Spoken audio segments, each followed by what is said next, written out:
जिसमें आज का विषय है मित्र का लक्षण।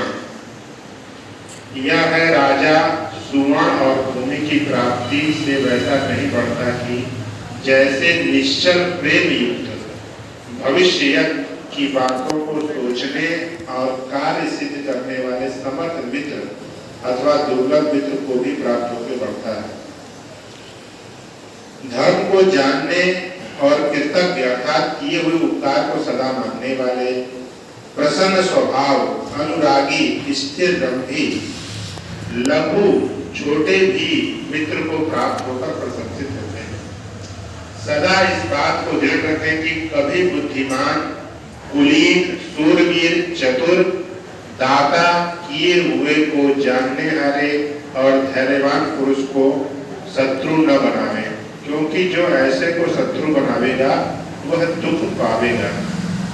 अब देखिए,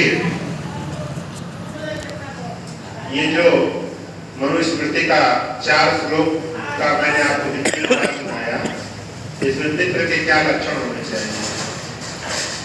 मित्र निश्चल होना चाहिए, प्रेम से भरा होना चाहिए। ऐसा मित्र नहीं होना चाहिए जो आपका शोषण कर रहा है, वो मित्र नहीं है आपका, उसको दुश्मन समझिएगा।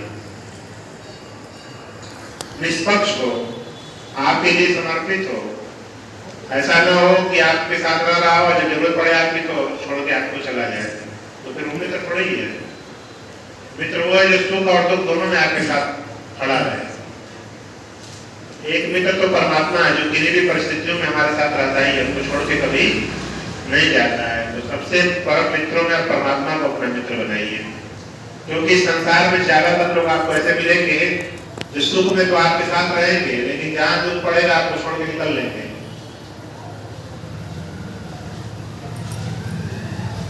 तो सुंदर, अच्छे, निश्चल मित्र मिल जाएगा संसार के अंदर, तो संसार जो है सुखी होगा कि नहीं होगा। मित्र से सुख न प्राप्त होगा, लेकिन जब मित्र ही आपका छलिया हो जाए, आप ही को छलने लगे, तो उसी मित्र से दुख भी प्राप्त होगा। तो मित्र बड़ा सोच समझ कर बनाना चाहिए। दूसरी बात, कैसे व्यक्ति को शत्रु नहीं बनाना चाहिए, ये भी इस श्लोक में मनु जी महाराज लिखते हैं। बुद्धिमान, अगर कोई व्यक्ति बुद्धिमान हो तो उसको अपना शत्रु नहीं बनाना चाहिए। कुलीन, जिसका कुल ऊंचा हो, अच्छे कुल का हो।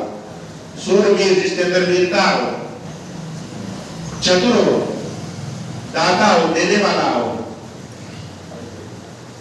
धैर्यवान हो, जिसके अंदर पेशेंस हो।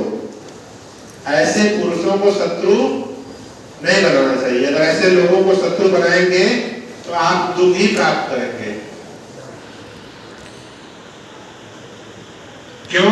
क्योंकि जो बुद्धिमान होता है, शास्त्रों को जानने वाला होता है, वेद को जानने वाला है, तो गलत नहीं करता है। और ऐसा व्यक्ति आपके साथ रहेगा तो आपको लाभ पहुंचाएगा। आपको कहीं आप फंसते तो आपको ज्ञान देगा, अपने बुद्धि, विवेक और ज्ञान से आपकी रक्षा करेगा।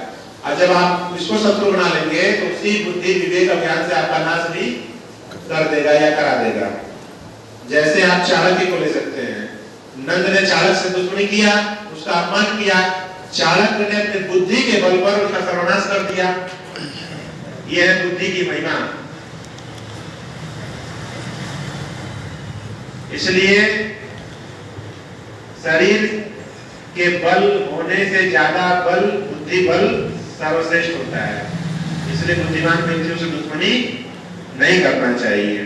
दूसरा है कुलीन, जिनका कुल बहुत ऊंचा हो, जो समाज में जिनकी प्रतिष्ठा हो। अब जिसका समाज में प्रतिष्ठा हो, जाहिर सी बात है वो अच्छा व्यक्ति होगा।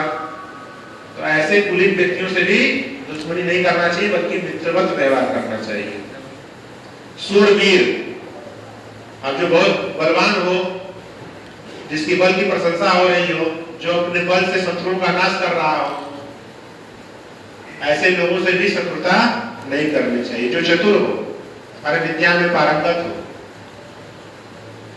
ऐसे व्यक्ति से भी शत्रुता नहीं करना चाहिए। दाता, जो देने वाला, समाज को दे रहा हो, दान दक्षिणा कर रहा हो, समाज के काम आ रहा हो, ऐसे व्यक्ति से भी आप शत्रुता करेंगे तो आपका सम्मान घटेगा।